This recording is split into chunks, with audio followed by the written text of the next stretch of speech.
everybody. 9 o'clock in New York, and here is an October surprise. It's called the rising cost of Obamacare. The president's signature law apparently set to implode on millions as voters head to the polls in exactly 14 days from now. Here we go. Wow. I'm Bill Hemmer. Welcome to America's Newsroom Pack Show. Yeah. Sure. You okay? I'm fine. Yeah. He's choking. Packed show today. Good to have you with us today. Good morning, everybody. Good morning, Bill. I'm Martha McCallum. So we've got two big stories that lead our coverage today. The White House reveals that your Obamacare premiums are set to drastically spike, if you didn't know that already, and you will have fewer choices among insurance companies because so many of them have dropped out of the whole program. More on that. We'll explain it, and also the possible impact on the election. Also, first, the new polling shows the state of the race like this.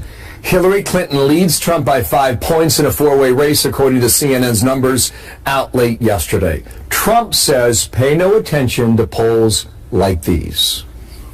They show these phony polls where they look at Democrats, and it's heavily weighted with Democrats, and then they're put on a poll where we're not winning, and everybody says, oh, they're not winning. It's a heavily weighted poll with Democrats. They try and suppress the vote. This way people don't go out and vote. And check out where they are again today. Wow. Both candidates zeroing in on Florida. Trump has 4 different events there today, and Mike Pence will be in the state of Ohio.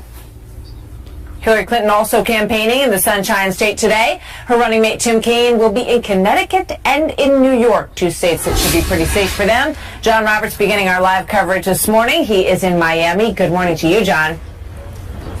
Martha, good morning to you. One of the events that Donald Trump will have today is here at the Bay of Pigs Museum in Little Havana. It's the home of the 2506 Assault Brigade, which was involved in the Bay of Pigs invasion some 55 years ago. What's significant is that for the very first time in their 55-year history, they are endorsing a presidential candidate, and that is Donald Trump. From here, he goes to Sanford, Seminole County, which Mitt Romney won with 53% of the vote back in 2012. Then off to Tallahassee, Leon County, solidly Barack Obama territory in the last election with 61%. And yesterday, he was in Hillsborough County, Barack Obama territory, where he drew at an amphitheater an unbelievable crowd of some 20,000 people, which is why Donald Trump is saying, don't believe the polls when you see them out there, because the crowds are showing something quite different.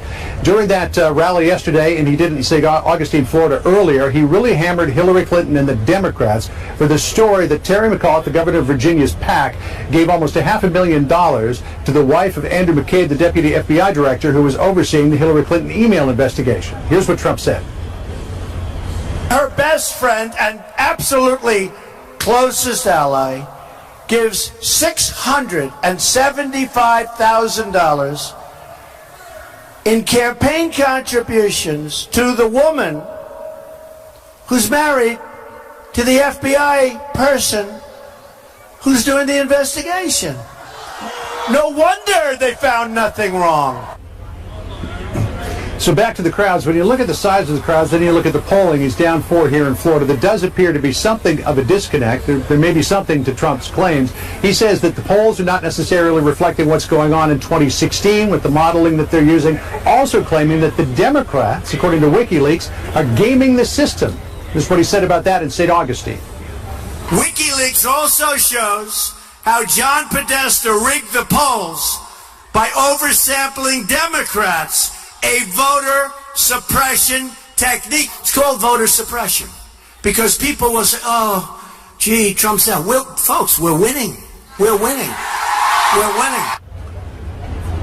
Remember that in an election, even if it looks like you're losing in the polls, intensity counts for a lot, and there's no question, Martha, he has got a lot of intensity on his side. Fascinating, and only one poll that really matters, and that's on November 8th. John, thank you very much. I want to get back to that bombshell Obamacare announcement now, years after the president promised Americans their health care costs would go down. The White House now admitting Obamacare premiums will skyrocket for millions next year. Get this, insurance premiums go up by an average of 25%. About 1 in 5 consumers will only have plans from a single insurer from which to choose. 15 insurers will be joining the exchanges. 83 are leaving.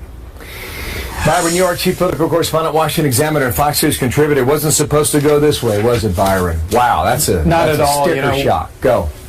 Well, we have been talking about an October surprise or maybe a November surprise in this race, and this is certainly part of it.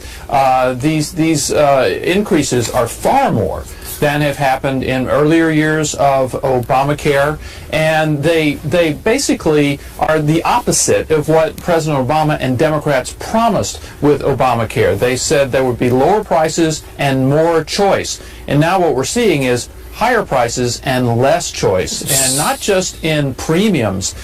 In the city of Phoenix, for example, a really big city, there's only one company offering plans, and a family of 4, even if they get big subsidies from the government, still has a deductible of $14,000. That means they're almost self-insuring until they get up to past $14,000. So these are extraordinary numbers that are probably going to have an effect in this campaign. Okay, now 2 things I want to get to quickly. Trump yesterday on this topic, he said this. It's over for Obamacare, and Hillary Clinton wants to double down and make it more expensive, and it's not going to work. I called it when it first came out. It's only getting worse. And not only for you, for the country, because our country can't afford it, you can't afford it. We're going to have great health care at a fraction of the cost. All right, so there you have his argument. Has he attacked this as efficiently as he could have, Byron? Not really. He's talking about it now. He's had a lot of opportunities in the past to talk about it, has not really done it much. It barely came up in the 3 presidential debates, in part because Trump didn't bring it up, and he still hasn't really offered an alternative. So I think looking back at the campaign so far, Trump has probably not capitalized on Obamacare's problems as much as he could. Here's President Obama from last week. He knew this was coming. It was on the schedule. Here's what he said. The new smartphone, then it has a few bugs. What do? They fix it. They upgrade it. Unless it catches fire, then they just... But you don't go back to using a rotary phone.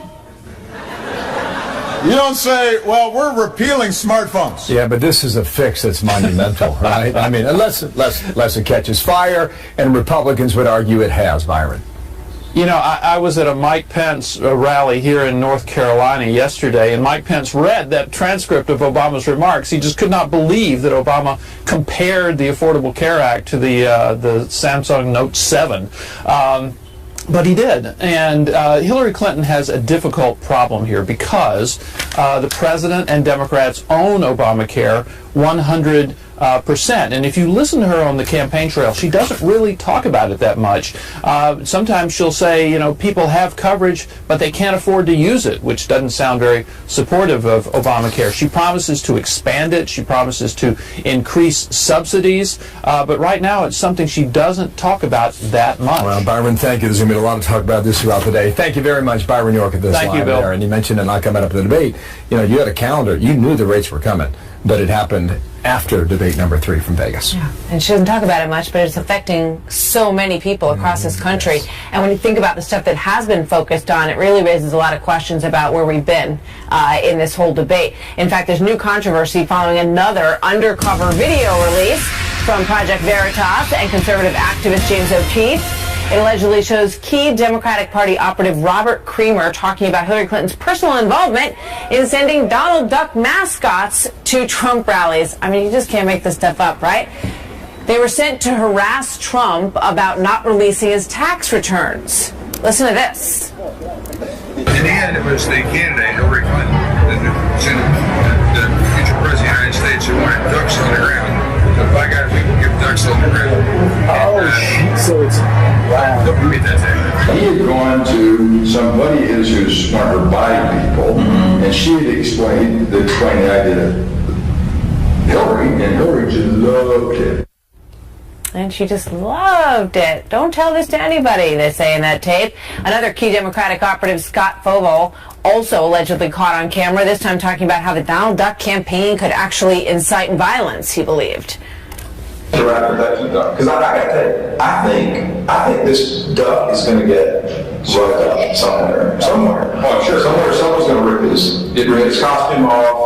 It may happen at the Iowa State Fair this week. Yeah. Because Pence is there and the duck is planning to follow him around. It's about intent. Not the duck itself. No. Okay. Because that's the only reaction to the duck call and the signs. Okay. Because once they pull out these signs, Trump supporters literally start throwing punches. Wow. Much more to dig into with these videos, including accusations the Clinton campaign broke election law by coordinating with outside groups. We're going to have a lot more on this coming up in the next hour. And when you think about it in the context of everything else we're talking about today, yeah, so that's what they're focused on. Listen, they fired people. Ducks. They didn't deny it. They fired people, and it's rare that you get caught. Yeah. But they have. While we wait to see the full fallout from those videos, we will get reaction from a major Trump supporter, Marsha Blackburn out of Tennessee, and her thoughts on Trump's claims that the election is rigged. That's coming up, plus this. Have a look. It's time to reach out to all of our Republican and conservative friends and say with one voice, it's time to come home and elect Donald Trump as the next president of the United States. Mike Pence revving up the crowd as he makes the closing argument to his fellow Republicans, saying it's time to come home. Is there still a division, and is it putting Republican control of Congress at risk? We're going to speak with the RNC Communications Director, Sean Spicer, with us. Breaking news from the Middle East also today. Terrorists storm a police academy, killing dozens inside. The terror group that is now claiming responsibility this time.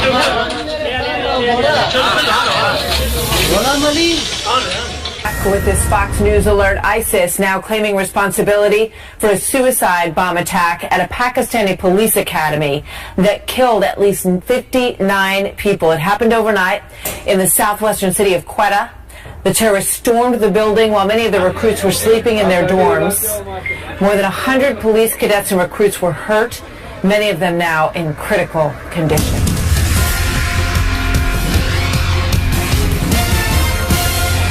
It's time for Republicans to come home.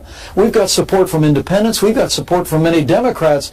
But as you've said many times, Sean, it's time for Republicans to come home and come together, elect Donald Trump, re-elect Republican majorities in the House and Senate, and turn this country around. So there's Governor Mike Pence starting to make his closing argument after a rally yesterday in North Carolina with Hannity last night, calling on Republicans to unite.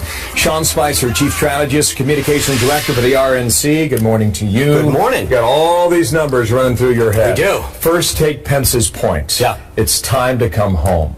Is there evidence that that's happening, Sean? Yes, there is, and we need more of them to come home. The stakes are too high. I want to associate myself with the governor's comments. There are too many things at stake domestically, foreign policy, Supreme Court picks. Republicans have to understand that there are only two choices in this race, Hillary Clinton or Donald Trump. The federal judiciary itself is enough of a reason to understand that contrast. We will change the trajectory of this country for a generation and beyond if we don't make the right choice. It's time to change Washington. Donald Trump and Mike Pence represent that change. But still, I get this email blast at 5:13 yesterday afternoon about a hashtag Never Trump. And they're all talking about down ballot candidates, so make sure you go out and support your Republican senators. And nothing on that email, Sean, talks about Trump. Well, no, and there are some that are not on board yet. But again, we're seeing continued growth in Republicans to come home. I think if we can get more, that helps us get to that 270 number that we need on Election Day. I'm looking at early voting.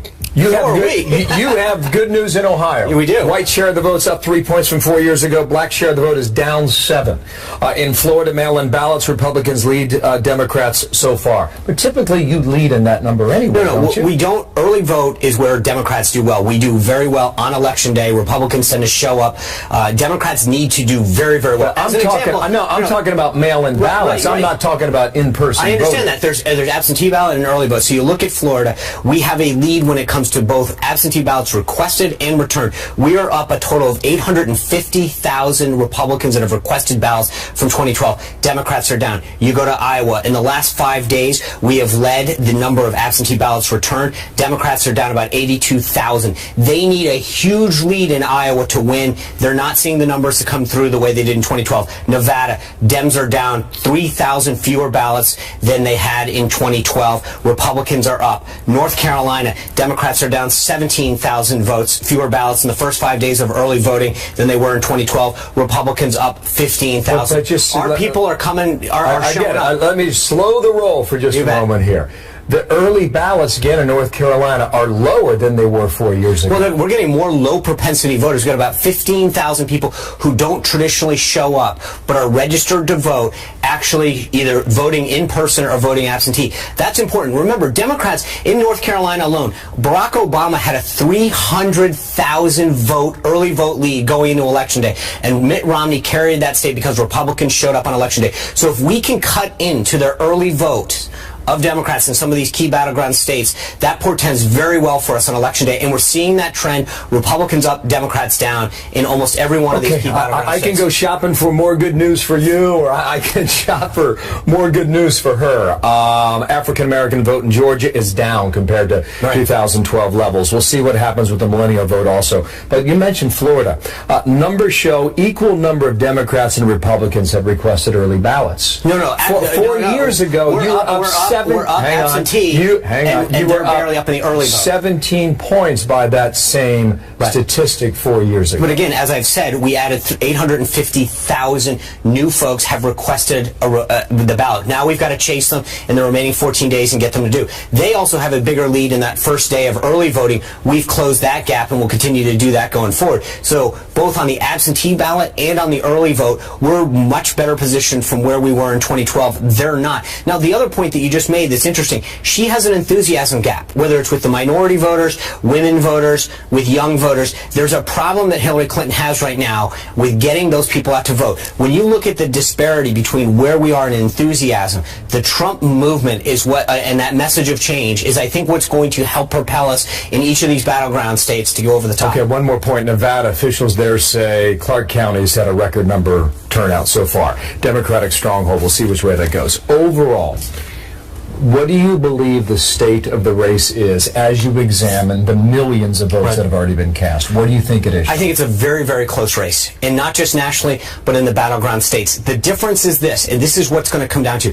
Donald Trump's a message of change. He's going to bring a difference. Hillary Clinton's been around for 30 years. If you're not with her now, the odds of you being with her are not very good. Independents and late-breaking people don't break with the incumbent that they've known for 30 years. I think we've got to continue to get out there, talk about that message of change, talk about the contrasts that exist, whether it's national security, immigration, health care, early childhood care.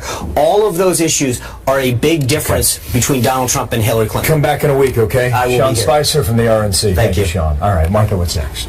So in a week, there'll be 1 week to go, right? Counting down the days. So we want to bring this to you as well. Allegations of corruption rocking the FBI and the Clinton campaign. New details showing that the Bureau gave the Democratic nominee political favors and special treatment. We will show you the evidence of that. Also, a double murder suspect going on a bizarre rant live on Facebook, and a desperate manhunt ongoing this hour to catch him. Letting y'all know, look, this is real. See, that's a gun. That's the real deal. This ain't a joke. This ain't a prank. Now, new video of manhunt intensifying for an accused suspect. He's accused of murdering 2 of his family members. Police say Michael Vance Jr. shot a total of 6 people outside Oklahoma City, including 2 police officers. He's thought to be carrying an AK-47 and armed. The suspect live streamed part of his escape on Facebook, going on a rant after wounding the officers and taking off in their patrol car. Have a look here online. Letting y'all know, look, this is real. See, that's a gun. That's the real deal. This ain't a joke. This ain't a prank. I'm going live. If you want to know what's up next, stay tuned to your local news. In addition, police believe he may have some sort of communicable disease that he's trying to spread. Nonetheless, bottom line, they want to catch him and catch him now. Manhunt underway. So the FBI is facing new allegations of giving Hillary Clinton a pass. This after the latest bombshell from the Wall Street Journal reporting that a longtime Clinton ally, Virginia Governor Terry McAuliffe, sent big bucks to the campaign of a state Senate candidate. She happened to be the wife of a top FBI agent who later became part of the team investigating whether Clinton violated the law with her handling of classified information. Joining us now, Peter Schweizer, the author of Clinton Cash and executive producer of the Clinton Cash documentary. Peter, welcome. Good to have you here this morning. Let's get right to this. So the accusation is that Terry McAuliffe had a PAC that gave about $500,000 to a state Senate candidate whose husband went on to be involved in the investigation into Hillary Clinton. But you know what the Democrats are saying, and that is that the timing is totally wrong, that the money went in before he was given that position. What do you say? Yeah. Well, I say that the issue of money and influence, you can get a payment before you take favorable action. You can get payment after a favorable action. Look, this is ultimately an issue for the FBI. We can't know what Terry McAuliffe's ultimate motive was, although I'm pretty suspicious of it. But for the FBI to allow this individual to go on to lead this investigation is mind-boggling. Imagine this. Forget about the Clintons for a second, Martha. If this were a tobacco company under FBI investigation and they had one of their subsidiaries donate $500,000 to the campaign of the wife of the FBI man in charge, everybody would be going crazy. I mean, this is just something that the FBI should not have allowed. It's a bridge too far, and it speaks to, frankly, something deep, dark, and wrong at the highest ranks of the FBI. Which is really stunning. I mean, when you look at Director Comey, you look at the evidence that they went easy on Hillary Clinton, they're supposed to avoid even the appearance of impropriety, even an appearance of a conflict of interest in an investigation that it's impossible to imagine a higher level investigation, someone who is running for President of the United States. You would want that to be squeaky clean. No, you're exactly right, Martha. I mean, look, if there's one that you're going to be hypersensitive about, it's about somebody at this level. And the problem is that there's complete inconsistency here. I mean, General Cartwright, a general, is now facing prison time because he shared classified information with 2 reporters on the Iran deal. And he should. I mean, he violated the law. The problem is the aggressiveness with the FBI went after him as opposed to Hillary Clinton is mind-boggling. And it speaks to the fact that perhaps General Cartwright's biggest crime was that he didn't have the right political connections at the FBI, because there's no other way to explain the inconsistencies between these 2 cases, going right on Hillary Clinton and going aggressively after General Cartwright. There really isn't. When you look at the 2 main tenets of it, which is sharing classified information or letting it be in a place that was unsafe, and you look at lying to FBI investigators, which many people believe Hillary Clinton did as well. Totally different treatment. He may have 5 years in prison. Very quickly, you are doing new work on a Department of Justice investigation into lending institutions. Tell us quickly what that is, Peter. Well, basically, the Obama Justice Department has gone after financial institutions because of financial crimes. But instead of that money just going to the victims of those crimes, they have diverted more than $600 million to progressive left-wing groups that are working to get out the vote for this election. It's a massive politicization of the Department of Justice and what they're doing on dealing with financial crimes. All right. We'll get you back to have more on that. Thank you, Peter. Interesting stuff. So Donald Trump putting a clear-eyed focus on Florida. We expect to see him any moment now. The first of 4 rallies about to begin in that state alone, and we're standing by for that. Plus, there is this today. This is healthcare in America. And the bottom line is, Americans like it. They're happy with their plans, and they're happy with their premiums. That was then, and this is now, right? Is Obamacare imploding? Declining competition for American consumers and insurance premiums are spiking. Were Republicans perhaps right about how all this would play out all along? This bill does not control costs. This bill does not reduce deficits. Instead, this bill adds a new health care entitlement at a time when we have no idea how to pay for the entitlements we already have. 9:33 here in New York. It's 9:33 in Southeast Florida at Doral. Mr. Donald Trump has arrived right on time as expected. The first of 4 rallies in Florida alone today. He's making a big push in that state. You can make a case that, well, it's tough to win the White House if you lose 29 electoral votes in the Sunshine State. He had a big rally last night in Tampa. John Roberts reporting about 20,000 people inside that arena in Tampa, Florida. So we'll see what Mr. Trump has to say today. In a moment here, as the introductions are going to begin here. Do we want to hang with this for just a moment? Yeah, let's go ahead and do that. So Trump's putting a clear focus on Florida. He's at a residence there at Mar-a-Lago, just north of Doral and Palm Beach for several years. At a number of his rallies, you recall, over the past primary season, the general election campaign, he's talked about his ties, business, and personal to the state of Florida, and really is making a go. So we'll see what his message is today on a day, by the way, Martha, where this headline about Obamacare is stunning news for millions of Americans who will no doubt see their premiums rise come 2017. Yeah, I mean, you can go back a couple of weeks. Kim Strassel wrote a piece in the Wall Street Journal saying that the centerpiece of Donald Trump's campaign should be Obamacare, that he should be talking about it all the time if he wanted to get across to Americans the point that this plan has not turned out to be at all what it was intended to, and presented to be. That indeed people's premiums have gone up, that their choices have gone down, that they have not been able to keep the doctors that they wanted. So all of this is good fodder for a Republican campaign in this environment. So Donald Trump in Doral at his golf course there, making 4 stops in Florida today as we continue to, we're waiting for him to make some comments in just a moment here. He's surrounded by employees, we understand, people who work for him there, who've been very supportive of him and of his campaign. Donald Trump has a very short window to close the gap in this race. Let's listen in. So we're very proud of this. It's 800 acres in the middle of Miami. It's been a tremendous success. We could have renovated it the inexpensive way with paint, but instead we ripped it down to the steel, rebuilt Doral. Even if you look at the ballroom, that was a brand new ballroom that didn't exist. We took it down to the absolute steel. We saved some of the structure, but even most of the structure was demolished. So if you would have seen it a year and a half ago, you would have seen a construction site. And we've had tremendous success. The bookings are through the roof. And I must tell you, the land is great. The golf courses are, as you know, the Blue Monster is one of the great courses of the world. It's a brand new Blue Monster. But the most important thing are the employees. And we have many, many employees. We have over 1,000 employees, well over 1,000 employees at Doral. 80% of them are Hispanic, right?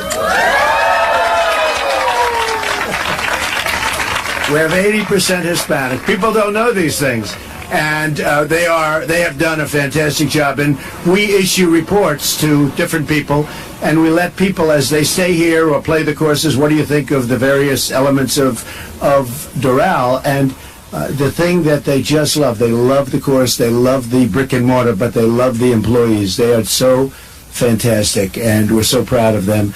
And I thought, this is about jobs. This election is going to be about Obamacare. It's going to be about jobs. It's going to be about a lot of things. But Obamacare is just blowing up. And even the White House, our president, announced 25 or 26%. That number is so wrong. That is such a phony number. You're talking about 60, 70, 80% in increases, not 25%. And I think what he wanted to do, because it was blowing up all over the country, the numbers came out in Texas where it's 60% increases, and other places, other states. One state's going to be 92%, I understand. So I think they wanted to put out, pretty sad when you put out a 25 or 26% increase, and that's supposed to be to keep it down. Obamacare has to be repealed and replaced, and it has to be replaced with something much less expensive for the people, and otherwise this country's in even bigger trouble than anybody thought. So we're going to repeal and replace Obamacare, and I can say all of my employees are having a tremendous problem with Obamacare. You folks, this is another group. Is that a correct statement? I mean, you look at what they're going through with their health care is horrible because of Obamacare. So we'll repeal it and replace it. But this is about jobs. And we have thousands of employees in Florida. This is just one shift, one great shift of people, and the hotel's 100% occupied, so we had to be a little bit careful. We can't take them all out, and I want to get them back to work, and they want to get back to work. But I thought maybe, and we have not done any rehearsal, nothing. I thought maybe one or two of the folks would like to come up and say a few words. The reason I say this is that our country needs jobs. Our jobs are moving to Mexico. They're moving to so many different places. Our companies are moving. And I said, you know, I'm down in Florida. I'm going tomorrow. We're going to be opening up the old post office where we spent over $200 million and built the most magnificent hotel, I think, anywhere in the country on Pennsylvania Avenue, right between the White House and Congress, and I think the Capitol building. And I think it's going to be, truly, I think it's one of the great hotels, could be one of the great hotels of the world, and that's very exciting. That opens tomorrow. And what a theme is we built it on time, right on time, and we actually built it about a year ahead of schedule and under budget. So we were under budget, and in terms of schedule, we were about a year ahead. And if we could ever do that in this country, what a difference it would make. Hospitals are being built that were supposed to cost $600 million, and they end up costing $1.8 billion. Government hospitals, Veterans Administration Hospital, $600 million to $1.2 billion, and even $1.8 billion I'm hearing right now, totally out of control. So we built this big building, large building, under budget and ahead of schedule. So we're very proud. We're going to be meeting tomorrow, I think, in the lobby in the front of the building on Pennsylvania Avenue. And I always said, I'm getting to Pennsylvania Avenue one way or the other. So here I have. But I have a feeling, because I think we're winning the race, I think we're actually winning. And I have a feeling that it's going to be a tremendous, it's going to be a tremendous victory. The Florida numbers, as you know, the polls are packed. And nobody knows how they're voting, but they all seem to have Trump stickers and Trump hats and Trump pins and Trump shirts. And the polling booths, they said they'd never seen polling booths so active in Florida. People are coming in. There are hundreds of people where there used to be just a small number of people. There are hundreds and hundreds of people. In one polling booth, you have lines that are literally 2 or 3 blocks long. So I think Florida is going to be a fantastic, I feel tremendously confident that we're going to win Florida. Very important. We're way ahead in Ohio. We're way ahead in Iowa. We're doing great in North Carolina. So we're going to have an interesting period of time. We'll see what happens. But to a certain extent, we're talking jobs. And I said, we're down in Florida. We're at Trump National Doral. And it's, one of the great places on earth. And I have phenomenal saying, don't believe the polls when you see them out there, because the crowds are showing something quite different. During that rally yesterday, and he didn't say Augustine, Florida earlier, he really hammered Hillary Clinton and the Democrats for the story that Terry McAuliffe, the governor of Virginia's PAC, gave almost $500,000 to the wife of Andrew McCabe, the deputy FBI director who was overseeing the Hillary Clinton email investigation. Here's what Trump said. Her best friend and absolutely closest ally gives $675,000 in campaign contributions to the woman who's married to the FBI person who's doing the investigation. No wonder they found nothing wrong. So back to the crowds. When you look at the size of the crowds, then you look at the polling, he's down 4 here in Florida. There does appear to be something of a disconnect. There may be something to Trump's claims. He says that the polls are not necessarily reflecting what's going on in 2016 with the modeling that they're using, also claiming that the Democrats, according to WikiLeaks, are gaming the system. This is what he said about that in St. Augustine. WikiLeaks also shows how John Podesta rigged the polls by oversampling Democrats, a voter suppression technique. It's called voter suppression because people will say, oh, gee, Trump's out. Folks, we're winning. We're winning. We're winning. Remember that in an election, even if it looks like you're losing in the polls, intensity... The race like this. Hillary Clinton leads Trump by 5 points in a 4-way race, according to CNN's numbers out late yesterday. Trump says pay no attention to polls like these.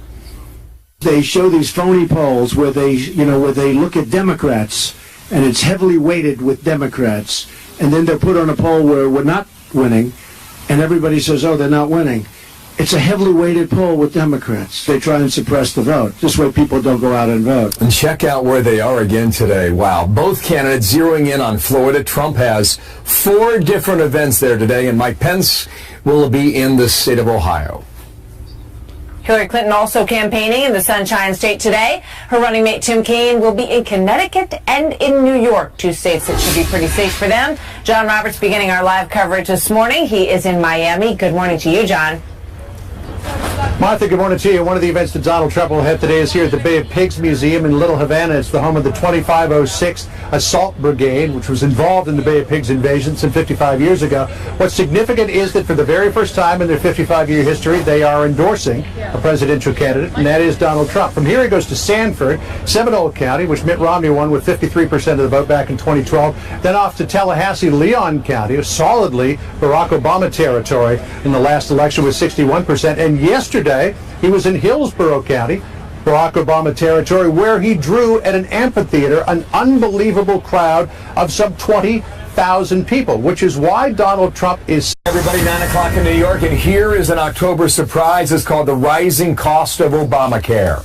The president's signature law apparently set to implode on millions as voters head to the polls in exactly 14 days from now. Here we go. Wow. I'm Bill Hemmer. Welcome to America's Newsroom Pack Show. Yeah. Sure. You okay? I'm fine. Yeah. He's joking. Pack show today. Good to have you with us today. Good morning, everybody. Good morning, Bill. I'm Martha McCallum. So we've got 2 big stories that lead our coverage today. The White House reveals that your Obamacare premiums are set to drastically spike, if you didn't know that already, and you will have less choice, fewer choices among insurance companies because so many of them have dropped out of the whole program. More on that. We'll explain it, and also the possible impact on the election. Also, first, new polling shows the state of